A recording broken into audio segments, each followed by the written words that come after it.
Bapak Ibu, saudara-saudari yang dikasihi Tuhan Yesus Kristus, warga GPIB yang berbahagia, salam sejahtera untuk kita semua. Perkenalkan, nama saya Wycliffe Ferdi Louis Leonufna. Saya penatua di GPIB Jemaat Petra Bogor. Saya diberikan kesempatan oleh kawan-kawan dari komunitas Sandal Jepit untuk menyampaikan beberapa pokok pikiran terhadap pelaksanaan persidangan Sinode ke-21 mendatang. Ada 4 hal yang disampaikan kepada saya dan saya ingin memberikan beberapa pokok pikiran saya. Yang pertama, GPIB telah memiliki visi dan misi yang final. Dan tentu kita tahu bersama itu merupakan hasil gumul dan juang dari orang-orang hebat, para pemangku kepentingan di GPIB yang telah dihasilkan melalui persidangan Sinode GPIB. Karena itu, rasanya saya tidak hendak membangun istilah memiliki visi dan misi sendiri. Saya hanya ingin menggunakan istilah yang lebih sederhana, setidak-tidaknya menurut saya, yaitu wajah baru GPIB ke depan yang saya rindukan. Saya merindukan GPIB menjadi sebuah entitas rohani, sebuah entitas spiritual yang lebih transparan, yang lebih adaptif, tentu cepat tanggap, luas dalam gerak, serta lebih manusiawi atau lebih humanis dalam bertindak, dan sedapat mungkin menghindari kesan birokratif dan administratif. Itu yang saya pikirkan tentang wajah baru GPIB ke depan.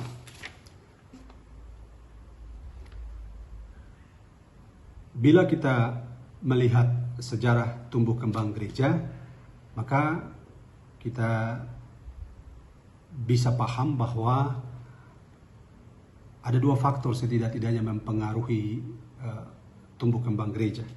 Ada faktor internal dan faktor eksternal. Menurut pengamatan saya, faktor eksternal dampaknya tidak begitu hebat.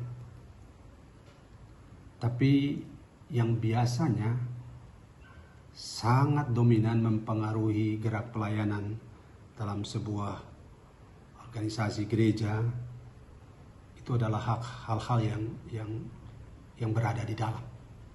Karena itu, dalam pikiran saya, secara cepat, semua pemangku kepentingan di dalam GPIB, kita mesti selesai dengan diri kita sendiri. Kita mesti bereskan hal-hal internal kita sebelum apa yang tadi kita sebutkan dalam visi besar kita bisa mewujudkan atau menjadi gereja yang mewujudkan damai sejahtera Allah. Bagaimana mungkin kita bisa melakukan itu kalau secara internal kita tidak happy? Kalau secara internal kita tidak nyaman dengan keadaan kita saat ini. Salah satu tolak ukur yang sederhana yang saya ingin sampaikan adalah sistem penggajian.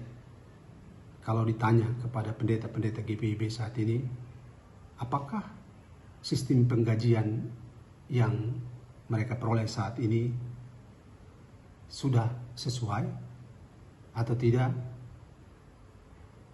Tentu secara cepat saya bisa katakan bahwa itu jauh dari harapan mereka. Dasarnya sederhana saja. Seringkali dalam jemaat kita berjumpa dengan persoalan-persoalan yang terkait hal-hal seperti begitu. Syukur kalau jemaat setempat bisa memberikan tunjangan setempat yang baik, yang memadai, yang bisa memfasilitasi kebutuhan para pendeta yang berada di dalam jemaat. Kalau tidak, itu menjadi persoalan baru. Karena itu, saya berpikir kalau kita mau bergerak kencang, cepat ke depan, maka pertama yang harus kita beresi adalah kita selesaikan itu dulu. Perbaharui struktur gaji pendeta supaya ketika kita melakukan pelayanan kita semua happy. Damai sejahtera itu ada pada hati para pendeta dalam pelayanan mereka. Saya tahu mereka semua happy, tapi kita perlu memikirkan itu ke depan supaya kita bisa bergerak lebih cepat ke depan. Itu hal yang pertama. Hal yang kedua, apa yang perlu secara cepat dilakukan oleh GPIB? Ya, tadi saya sudah memberikan salah satu contoh. Tapi secara konkret saya ingin sampaikan begini. GPIB perlu segera melakukan atau membuat atau mengupdate sistem manajemen karyawan GPIB yang terkait dengan rekrutmen, yang terkait dengan penempatan, yang terkait dengan mutasi, yang terkait dengan promosi, demosi, penilaian kinerja, serta pembaharuan sistem pengkajian yang saya sebutkan di atas. Sekali lagi, agar pemangku kepentingan utama dalam GPIB, atau saya sebut saja pendeta, mereka selesai dengan dirinya sendiri. Karena sistemnya terukur dan tidak ada unsur suka dan tidak suka saat kita membuat sebuah keputusan. Misalnya terkait dengan mutasi atau hal-hal lain yang berhubungan dengan kepegawaian GPIB. Kita perlu memberisi hal-hal internal dulu, kemudian baru kita secara simultan kita melihat atau kita melangkah ke depan. Hal yang ketiga, saya ditanyakan bagaimana cara merawat hubungan atau relasi interpersonal yang kolektif kolegial di lingkungan Majelis Sinode. Saya punya pengalaman di dunia swasta, dan menurut saya dalam berbagai penelitian dan pengalaman, tentu pengalaman empiris membuktikan bahwa terdapat hubungan yang linier antara relasi interpersonal dalam sebuah organisasi dengan tercapai atau tidak tercapainya sebuah tujuan organisasi. Atau saya mau katakan bahwa relasi interpersonal itu adalah kunci sebuah organisasi bertumbuh secara sehat ke depan. Sebaliknya, saya ingin katakan bahwa buruknya hubungan atau relasi interpersonal mengakibatkan rusaknya lingkungan kerja, membuat organisasi kemudian kesulitan mencapai target yang diinginkan. Karena itu penting, bahkan sangat penting hubungan antara fungsionaris yang ada di Majelis Sinode. Hubungan tersebut harus dijaga dalam bingkai semangat kolektif kolegial, tetapi di atas semuanya itu kebenaran dan kejujuran haruslah menjadi dasar relasi tersebut. Hubungan itu tidak didasari atas pikiran yang pragmatis atau hal-hal yang tidak penting. Sekali lagi, hubungan itu harus dibangun kokoh dan berdiri tegak atas dasar kebenaran dan kejujuran. Itu menurut saya. Dan hal yang terakhir, secara singkat saya ingin katakan kalau ditanya bagaimana saya memahami proses pemilihan fungsionaris Majelis Sinode dalam persidangan Majelis Sinode itu sebagai sebuah panggilan. Menurut saya pasti itu sebuah panggilan. Dalam kehidupan keluarga saya merasakan kasih dan campur tangan Tuhan yang luar biasa, yang selalu hadir tepat pada waktu. Bahkan saat saya berjumpa dengan tantangan dan kemelut, Dia Allah yang tak pernah terlambat. datang menolong bahkan menggendong saya.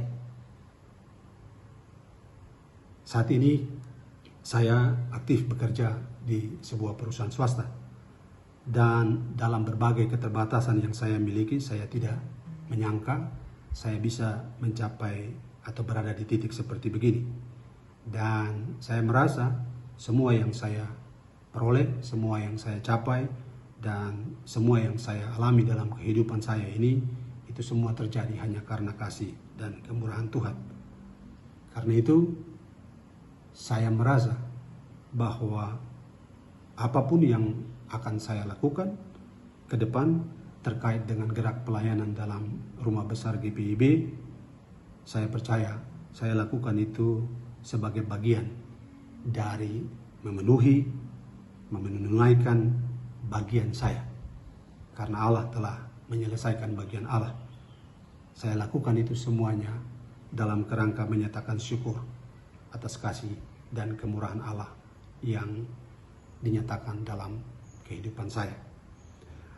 Saya berdoa dan saya berharap persidangan Majelis Sinode ke-21 dapat berjalan dengan lancar, dengan tertib, dan mencapai tujuan yang telah digariskan. Saya juga berdoa siapapun yang terpilih menjadi fungsionaris Majelis Sinode ke depan dapat menjalankan tugas dan amanahnya dengan baik, dan Tuhan Yesus dimuliakan dalam setiap pelayanan yang kita lakukan. Terima kasih, Tuhan Yesus memberkati.